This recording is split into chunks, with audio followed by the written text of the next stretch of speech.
8 मई 2020 की वो सुबह मुझे आज भी याद है, जब सुबह सुबह मुझे फ़ोन आता है और ये जानकारी मिलती है कि 16 मजदूर जो मध्य प्रदेश जाना चाह रहे थे वो ट्रेन के नीचे आकर कुचल कर मर गए।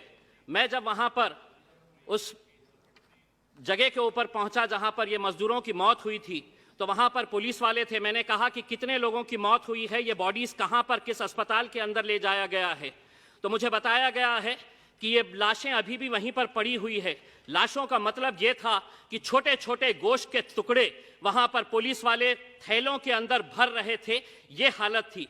उस दिन टेलीविजन के ऊपर यह खबर चलाई गई कि एक्सीडेंट के अंदर 16 मजदूरों की मौत हो गई। लेकिन मैं उस दिन भी कहा था, एक बार फिर से आज यहां पर दोहराता हूं कि वो एक्सीडेंट नहीं था बल्कि हत्या थी, और वो हत्या के जिम्मेदार हम सब लोग हैं जिन्होंने इन मजदूरों को सड़कों के ऊपर छोड़ दिया था। यह महज एक इत्तेफाक हो सकता है कि उसी दिन अखबार के अंदर यह खबर आई थी कि विदेशों में रहने वाले जो भारतीय हैं उनके लिए विशेष प्लेन चलाए जाएंगे।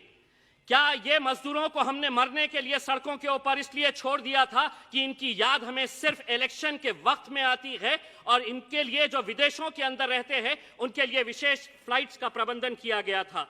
अध्यक्ष महोदय, मैं मंत्री जी से पूछना चाहता हूं, आज 6 महीने के बाद क्या हिंदुस्तान का एक भी शहर ये दावा करके कह सकता है कि हमारे पास आज पूरे वेंटिलेटर्स हैं, हमारा मेडिकल इंफ्रास्ट्रक्चर पूरी तरह से सक्षम है?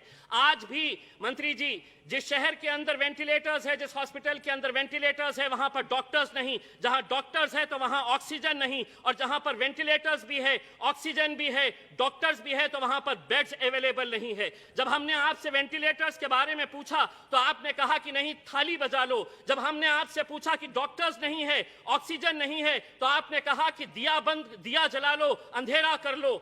आज जब जीडीपी इतना गिर गया है तो हम सरकार की तरफ से एक फरमान सुनना चाह रहे हैं कि कब आएंगे वजीर आजम और ये ऐलान करेंगे कि अब सड़कों पर निकलो, ढोल बजाओ और ये ऐलान करो कि उठ जीडीपी। जिस तरह हमने ये कहा था कि गो कोरोना के नाम के ऊपर हमने अपना मजाक पूरे मुल्क में नहीं बल्कि पूरी दुनिया के सामने ये किया था। आज चाइना के अंदर इस बीमारी का जन्म हुआ, इटली, ब्राजील, स्पेन के अंदर ये पली बड़ी, जैसे ही भारत के अंदर आई तो ये हिंदू और मुसलमान का शक्ल इख्तियार कर ली। बड़ा अफसोस होता है मंत्री जी हमें, जब इस सदन के अंदर बैठे हुए एक सांसद ये कहते हैं कि ये बीमारी इस देश के अंदर फैली तो तबलीगी जमात की वजह से फैली। अगर कसूरवार कोई था तो उसके ऊपर आपकी सरकार है, आप लीजिए उसके ऊपर कार्रवाई। लेकिन इस तरह ऐसे मौके के ऊपर जब लोगों की जानें जा रही थी, उस वक्त हम हिंदू मुसलमान कर रहे थे। सारे टेलीविजन चैनल के ऊपर यह दिखाया जा रहा था कि यह बीमारी हिंदुस्तान के अंदर फैली है तो एक तबलीगी जमात की वजह से फैली है। अगर किसी की तरफ से कोई गलती थी तो आप बोलिए, आपकी सरकार है। लेकिन हम आपको ये कहना चाहते हैं मंत्री जी, प्लीज कंक्लूड। एक 2 मिनट। अध्यक्ष महोदय, आज हमें मालूम है कि संकट गहरा हुआ है।